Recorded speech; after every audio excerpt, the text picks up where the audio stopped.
A primeira palavra ele não cumpriu, porque ele sancionou a lei sem um veto sequer. Nós tínhamos muita esperança que o item das mulheres, aquele que prevê a possibilidade de gestantes e lactantes trabalharem em lugar insalubre, que esse item seria vetado. Não foi vetado. Então, ele já deixou de cumprir a palavra, não só perante os senadores da República, perante o Brasil como um todo. E a medida provisória que ele editou dias somente depois de entrar em vigor a lei, por incrível que pareça, foi uma medida provisória que piorou ainda mais a situação. E por que piora a situação? Ela piorou e por que depois a gente vincula isso à Previdência? Não esqueci né? não. Mas nós vamos vincular. Vamos. E por que piora? Pegar dois aspectos, vamos pegar dois para não pegar muito. Tá. Vamos pegar dois exemplos. Mulher gestante e lactante. Ele diz que a mulher ela pode se afastar do trabalho, mas perde o adicional de insalubridade.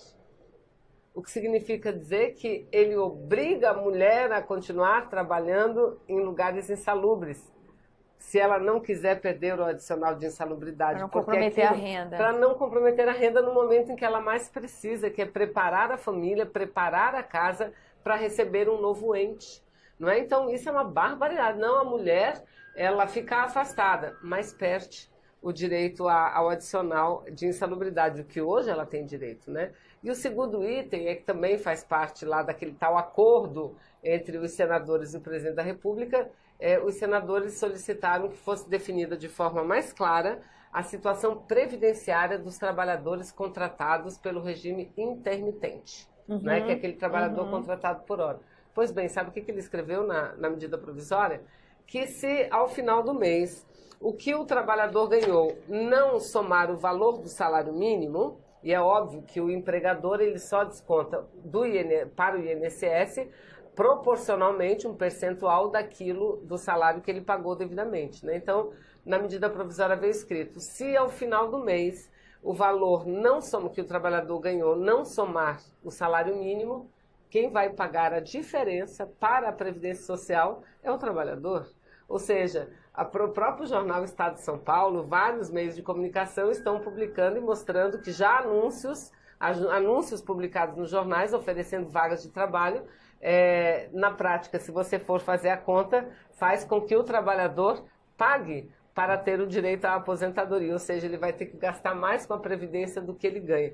Então, são verdadeiros absurdos. E um outro aspecto que ele sequer corrigiu foi aquele que piora a situação da Previdência. Também há muitos estudos técnicos, que mostram que essa reforma trabalhista ela vai operar para piorar a situação da Previdência. Alguns exemplos. A nova lei considera que, além do salário, podem ser pagos remunerações a título de prêmios, a título de bonificação, e que isso não conta como salário, mesmo que recebido com frequência. Não conta como salário. Se não conta como salário, não é descontado o imposto de renda nisso. Não arrecada para a Previdência Social. E aí o seguinte, o trabalhador pode 2 vezes ao ano, digamos assim, dizer, olha, eu vou te pagar 2 premiações elevadas. Só que o seu salário vai, em vez de ser R$3.000, vai ser de R$1.500. É possível que ele faça, porque aquela premiação, ele não desconta 1 centavo para o regime de previdência, para a Previdência Social Pública. Senadora, agora vamos lá. Tanto na questão trabalhista como na questão previdenciária, nós vimos movimentos aqui na casa, no Senado Federal. Então, a gente teve a CPI da Previdência, que apontou que o mais grave problema, na verdade, é a gestão. E não há déficit previdenciário. Veja, tanto não há que até pouco tempo eles não queriam nem ouvir falar em DRU. E o que é a DRU? Desvinculação dos recursos da União, que é aquilo que dá o poder ao governo de desvincular de cara 30% dos recursos vinculados. Ou seja, o orçamento previa o gasto num lugar, mas na hora de executar o executivo... Ele retira para quê? No geral, para pagar serviço da dívida pública, não é? Então agora o governo já trabalha com a possibilidade de acabar com a da Previdência. Ou seja, é o que a gente diz, claro que o número deles dá insuficiente, o número deles apresenta déficit. Por quê? Porque aí no meio tem a DRU, aí no meio tem uma série de inserções de recursos que deveriam ir para a Previdência Social. Ou seja, é um governo recheado de contradições, porque se por um lado ele diz que é necessária a reforma da Previdência, faz uma propaganda mentirosa dizendo que ou faz a reforma agora ou os futuros aposentados não receberão mais aposentadoria.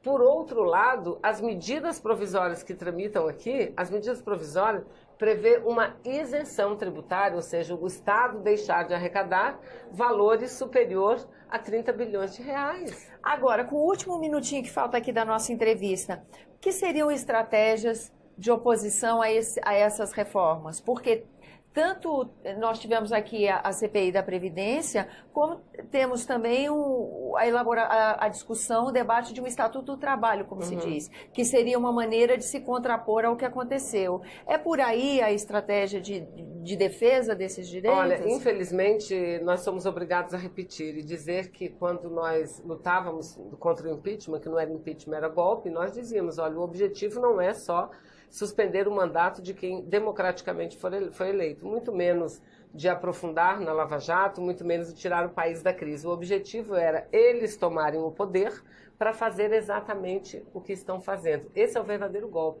E um colega nosso verbalizou isso de uma forma muito competente e simples, dizendo o seguinte, que era necessário um governo, uma transição, um governo não democrático para encaminhar reformas que jamais um governo eleito poderia encaminhar, como a reforma previdenciária e essas tantas reformas que nós estamos vendo, não é? Então, lamentavelmente, é isso que ocorre. O objetivo deles é muito claro, seja de quem está na cadeira da presidência da República ou a maioria que está aqui no Congresso Nacional. A forma de barrar seria uma grande mobilização popular.